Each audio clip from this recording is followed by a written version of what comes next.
Ever feel like you're just hurtling through space when you're online? Yeah, That's kind of what we're talking about today on this deep dive. It's like, it's a wild ride. it is a wild ride. We're going to try to trace that ride, actually, from those clunky early days of the internet that some of our listeners may not even remember, all the Yeah. way to, the AI-powered future that everybody's talking about. And we're going to be doing it using your excerpt from Les gens du Web, which is such a cool, Such a cool history. yeah, like a really fascinating history of the internet. It really is. And it's a story of, just brilliant minds Oh, yeah. and just unbelievable competition, cutthroat, and just, these moments that changed how we live, Totally. how we work, how we think. Yeah, it really is wild how we got from like barely being able to like send an email to having the entire world in our pockets. And that's kind of what we're Yeah, going but to... how'd that happen? Right, like how did that happen? So we're going to break it down. Yeah. Our source breaks the internet's history into 3 phases, Right. which a lot of people have heard of: Web 1.0, Web 2.0, and Web 3.0. Right. And for our listeners who aren't super familiar with that, can you just walk us through what those 3 phases are? Yeah. So, I mean, think of it like stepping into, like a time machine, right? So Web Yeah. 1.0, Okay. back in the early 90s, it was like entering this like giant library Okay. with static pages, information mostly flowing one way. Right. And this is where, Netscape bursts onto the scene Yeah. and really just makes it easier for everybody to navigate this new world. Right. And then Amazon pops up, Right. starting with just books. Yeah. But it hinted at this like massive e-commerce wave to come. Yeah, it was like, wait a minute, you can buy stuff online. Exactly. This is dangerous. Yeah, I mean, I remember the first time I bought something online, I was like, Right. it was like magic. It was like magic. It's like you showed up at my door, I was like, whoa. Well, what is this sorcery? This is the This future. is very exciting. And then, bam, Yeah. Web 2.0 explodes onto the scene around 2004. Yeah. And suddenly it's not just about reading, which is what it felt like Web 1.0 was. It's more about connecting Yeah. and creating. Yeah. Facebook, YouTube, Twitter, everybody sharing, commenting, liking, and just like living their lives online in a way that they weren't before. This is where, the attention economy really takes root, right? Oh, yeah. So, companies realize that the more time we spend on their platforms, Right. the more valuable we become, not even as customers anymore, right? Right. But as the product itself. Yeah. That's kind of a mind-blowing concept when you think about it. Yeah. Like, we became the product that was Yeah. being sold to advertisers. Precisely. It's a little creepy. Yeah. But also brilliant. Yeah. Like I hate to give them that, but Yeah, well, and it's a trend that continues today, oh, for sure. but in even more kind of sophisticated ways. Right, exactly. But yeah, then around 2020, we see this emergence of Web 3.0, Okay. where the buzzword is decentralization. Right. Right. Imagine if you controlled your data. Yeah. Not Facebook, not Google you. Yeah. That would be amazing. That's the promise of a decentralized web. Yeah, that would be a game changer for sure. For sure. And blockchain, the technology behind cryptocurrency, that's a big part of this new web, right? Yeah, blockchain is huge. Yeah. Because it allows for, secure and transparent transactions without the need for a central authority, right? Right. Like a bank. Oh, I see what you're saying. Yeah. Okay. So that's a huge part of it. And then there's AI, right? Right. With things like ChatGPT, making the web smarter, more personalized, Yeah. and maybe even a little intimidating for some. Sure, that's a whole nother level of the internet. Yeah. And we're going to get into that a little bit more, but I do want to rewind for a second because we kind of glossed over some of the titans, the companies that like built this world that we're talking about. And I think it'd be really fascinating to go back and like look at what they actually did, not just what they make or what we know them for. Yeah, we're not even just talking about the products, right? Right. But like the strategies, Yeah. the innovations, the sometimes ruthless tactics that got them to the top. Yeah, it's a jungle out there It is. in the yeah. tech world. So Absolutely. let's start with Netscape. Okay. Okay, so they weren't just a browser. I mean, they were like the browser for a hot minute, but they were pioneers in making the internet accessible to everyday people. Absolutely. But then their battle with Microsoft Yes. was a turning point. I mean, tell us a little bit about that. I mean, it was a classic David and Goliath story, right? Where Microsoft used its Windows dominance Right. to push its own browser. Right, Internet Explorer. Internet Explorer, Yeah. exactly. Yeah. And, Netscape ultimately lost that battle. Yeah, they did. But their story really highlights the high stakes and the fierce competition that defined the early internet. It's like the Wild West out there. Oh, absolutely. With, companies just like duking it out. Yeah, vying for control of this new frontier. Exactly. And speaking of empires, right? Okay. Next up is Amazon.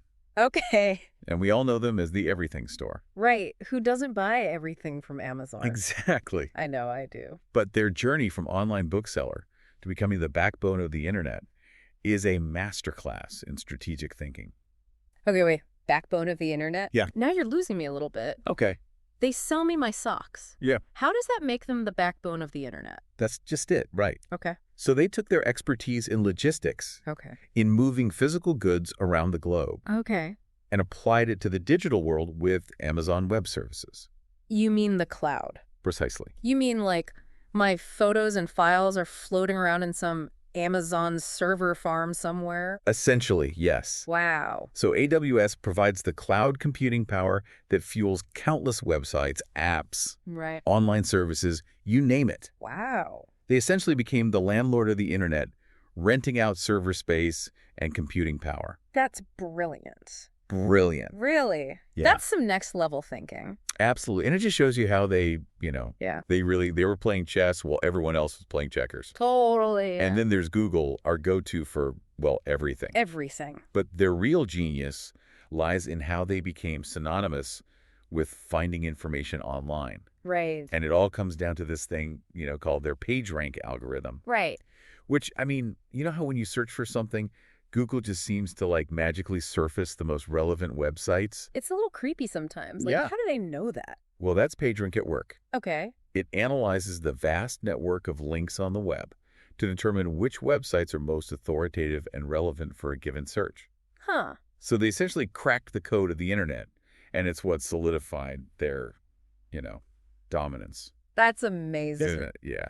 And let's not forget their forays into AI and self-driving cars with Waymo. They're constantly pushing the boundary. Digital explorers, I like it. Yes, venturing into uncharted territory, reshaping the landscape as they go. Yeah, and they've accumulated just an unbelievable amount of data along the way. Oh, so much data. Which is, a whole nother conversation. We're going to do a whole deep dive on that. We could do a whole nother deep dive on that. Yeah. And maybe we will. Absolutely. But let's move on to another giant that needs no introduction. Yeah. Facebook. They tapped into our innate human need to connect. Yeah, we're social creatures by nature. We are. And they created a digital empire around that very basic human need. It's remarkable, actually, Yeah. how they went from, a college social network. Right. To connecting billions of people worldwide. And they just understood how to, really cultivate that engagement. Yeah. But it hasn't been without its, of course not, controversies, right? No, there's a lot to unpack there. Yeah. Their acquisition of Instagram and WhatsApp was a brilliant business move. Right. But also raised concerns about monopolies, data privacy. For sure. Their impact on our lives, both positive and negative, is undeniable. Absolutely. Yeah. Yeah. And speaking of impact, how can we forget Apple? Right. They didn't just change how we use phones. Yeah. They changed how we live our lives. And it's true. The iPhone wasn't just a phone. Right. It was a gateway to the internet. Yes. That we could carry in our pockets, which is crazy. And I remember, before that, it was you had to, fight to get to, a desktop or, find a Wi-Fi signal. And, now it's just, it's always there. It's just there. It's ambient. And it's amazing and kind of scary. Yeah. And let's not forget the App Store. Oh, the App Store. That's... game changer. That's huge. Yeah. They created an entirely new ecosystem. Right. Like a digital marketplace where anyone with a good idea and some coding skills could potentially reach millions of users. Right, which was unheard of. Unheard of. At the time. Yeah, it democratized software development in ways we've never seen before. Right. And it's no exaggeration to say that it birthed countless other tech giants. Oh, yeah. And just fundamentally changed how we consume and interact with software. Mm-hmm. Right, because, we could talk about Facebook and Google and Amazon, but then there's also, all these other companies that were able to kind of, ride that wave and create these, these incredible businesses. Exactly, and we're going to talk about some of those, too, because they're fascinating stories. Right, they're the ones who were able to, capitalize on this new world. Exactly. Yeah, so let's let's take a look at some of those players because they're fascinating in their own right. They really are. So the App Store, like, threw open the doors for this whole new wave of, like a gold rush. It is like a gold rush. Everyone wants in. Yeah, everyone wants a piece of that. Like, a piece of that digital pie. Yeah, exactly. And just like in a gold rush, I mean, some struck it rich, right? Yeah. And others, they kind of faded away. Right. Instagram, for instance. Okay. They tapped into something really powerful with their, like, visual-first approach. Yeah. It's funny to think now because, like, back then... I know. Like, sharing photos online wasn't really a thing. No. And they made it, like... It was like this novel... An art form. Yes. Like, carefully curating your, like, Valencia filter. Exactly. And more than that, I mean, they understood that a picture could be worth 1,000 words. Oh, yeah. Especially in our, like, fast-paced digital lives. Totally. And then they cleverly leveraged the power of influencers. Oh, yeah. Turning everyday users into, like, brand ambassadors. Right. So suddenly social media wasn't just for connecting with your friends, but it was like this marketing powerhouse. It's like the whole, like, marketing landscape just, like, shifted, Completely. like, overnight. Yeah. And everybody was trying to, like, catch up. Oh, yeah, for sure. Which brings us to another platform that just, like, seemed to explode. Yes. Snapchat. I remember when it was just, like, all about disappearing messages. Right. That was the, like... Yeah, and then, bam, they've got these stories and everyone's copying them. Right. I mean, Snapchat's brilliance was tapping into, like, FOMO. Fear of missing out. Fear of missing out, exactly. Yeah. So, like, ephemeral content created this sense of urgency and authenticity that traditional social media lacked. Right. And even giants like Facebook had to take notice. Yeah, they did. Right. Like, they were shook. They were like, wait a minute, what are they doing over there that we're not? Right, exactly. And they integrated, similar features to keep up. Yeah, it's so funny how these companies are constantly, like... I know. Adapting, evolving, like they're in a dance battle. It is. It's like a constant game of, like, one-upmanship. Right, exactly. Okay, so... So while all that's happening... Yeah. You've got LinkedIn over here. Oh, yeah. LinkedIn. Taking a totally different approach. Okay.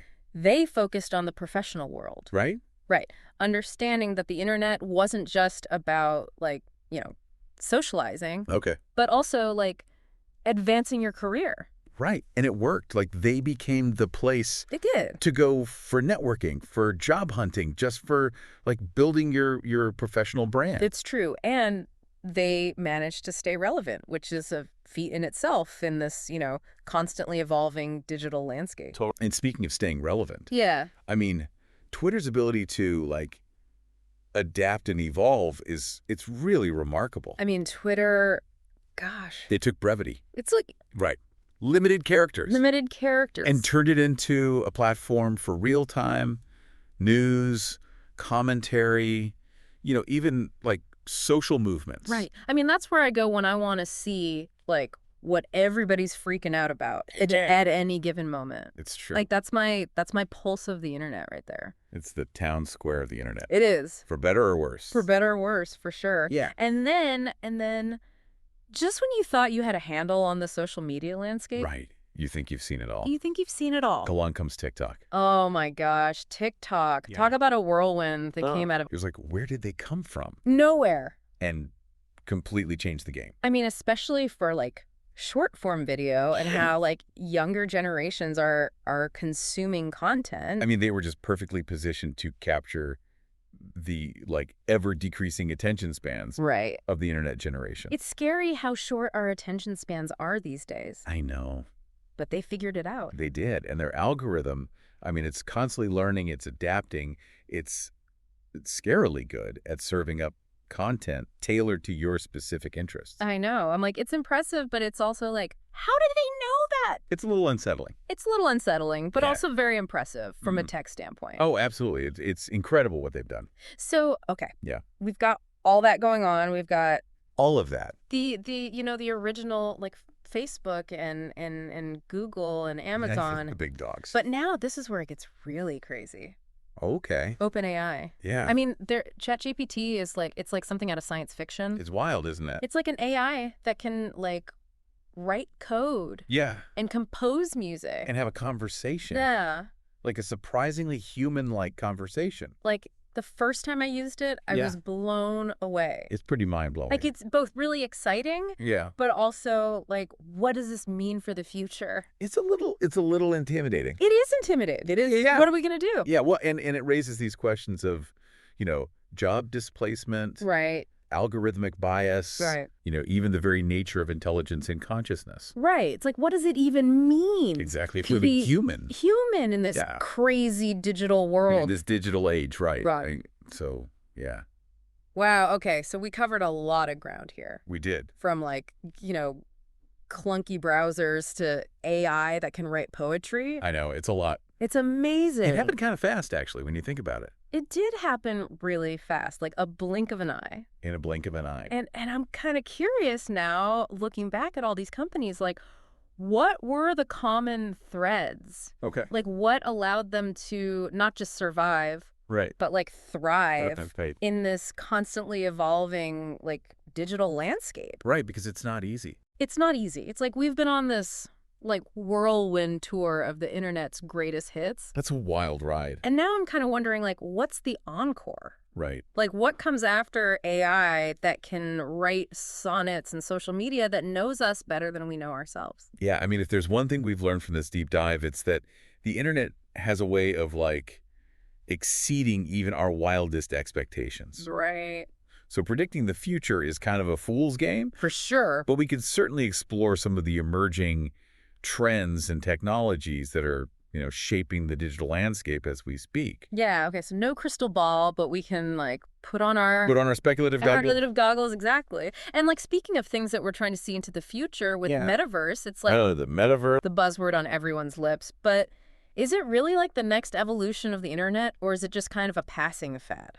I think it's more than just a fad. Okay. I mean, we're seeing massive investments from, tech giants like Meta, Microsoft, even gaming platforms like Roblox are kind of blurring the lines between like the virtual and the real. Right. But, it's still very much a work in progress, right? So it's like, what? Like a digital Wild West? Yeah. Like full of potential, but still kind of like figuring out its own rules and boundaries. Exactly. I mean, we're still in such early stages of defining like what the metaverse will actually like look like, how we'll interact with it. Right. And most importantly, like what it'll be used for. Right. Like, will it just be for gaming or will it be like, like a whole work thing? Yeah. Will it be a haven for gamers? Will it be, this revolutionary tool for like remote work and collaboration? Right. Or will it be something entirely different that we like haven't even imagined yet? Right. Like, because the possibilities are kind of endless. Yeah.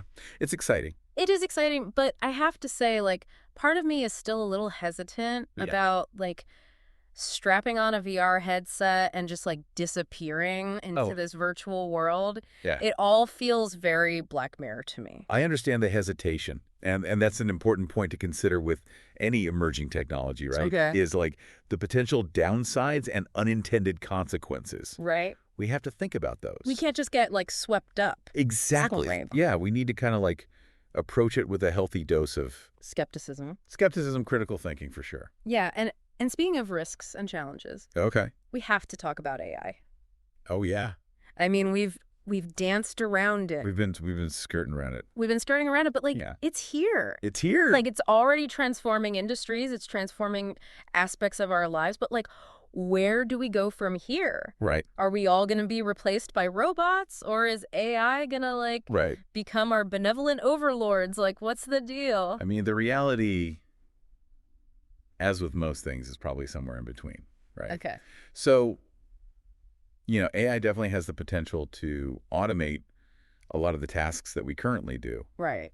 Which could, free us from maybe some of the more mundane and repetitive work to focus on more creative, strategic, human-centered endeavors. Right. But it also raises concerns about, we talked about job displacement, right? The ethical implications of like algorithmic decision-making. Right. And even, the very nature of intelligence and consciousness. Right. It's like, what does it even mean anymore? It's a big question. Yeah, those are big questions. That, philosophers have been grappling with for centuries. Right, exactly. And now, AI is kind of forcing us to confront them in a very real and tangible way. Okay, so it's not just about, like, how cool the technology is. Right. It's about how we manage its impact It's about the implications. on society Yeah. and on our lives. Absolutely, because it's a tool. Okay. And like any tool, it can be used for good or for, not so bad. Yeah. So it's really up to us to kind of like figure out how we're gonna manage this. So it's like we're at this really interesting crossroads Yeah. where we actually have the power to kind of like We have more power than we think. shape the future of the internet Yes. and decide whether it becomes this like force for good or just like a tool for profit and control, which unfortunately it seems like it's leaning towards right now. Yeah, I mean, there's definitely that element to it. Yeah. But I'm also optimistic because I think, Yeah. there's a growing awareness of these issues. Okay. And there's a lot of people working really hard to kind of like steer things in a more positive direction. Yeah. Okay. So what are some of the things that are happening that are like giving you hope? Well, like the whole time well spent movement. Right. Like being more mindful Exactly. of how much time we're spending. Like our relationship with technology Yeah. and using it in ways that like enhance our lives rather than detract from them, Yeah, that's a good point. And I think that's really what it comes down to is like being intentional Right. about how we use these tools. So where does that leave our listeners? Like what can they do Yeah. to be like more informed, more engaged, more like empowered digital citizens in this like crazy world that's changing every single day? I mean, I think it starts with education. Okay. Like stay curious, stay informed, stay engaged. Question everything. Question everything. Don't be afraid to like dive deep, Yeah. to challenge assumptions and to seek out diverse perspectives. Right, because it's easy to get like stuck in your own little echo chamber. It's so easy to get stuck in your own bubble. And you think that like that's all there is. Yes. But it's such a wide world out there. It's even in the digital space. It's vast. It's vast. And it's constantly evolving. So, what you think is true today might not be true tomorrow. So stay curious, stay critical. Again, And like you said, never underestimate the power of a good question. absolutely. And on that note, I think we should leave our listeners with one final thought to ponder. Okay. So what if instead of just asking, what's next for the internet, we start asking what's best? Oh, like that. For ourselves, for our communities, and for, the future of humanity in this crazy digital world. I love that. It's a big question. It is a big question. But it's one worth asking. Absolutely. And on that thought-provoking note, we'll wrap up this deep dive. It's been fun. Into the ever-evolving world of the internet. Until next time. Until next time, happy browsing, everyone.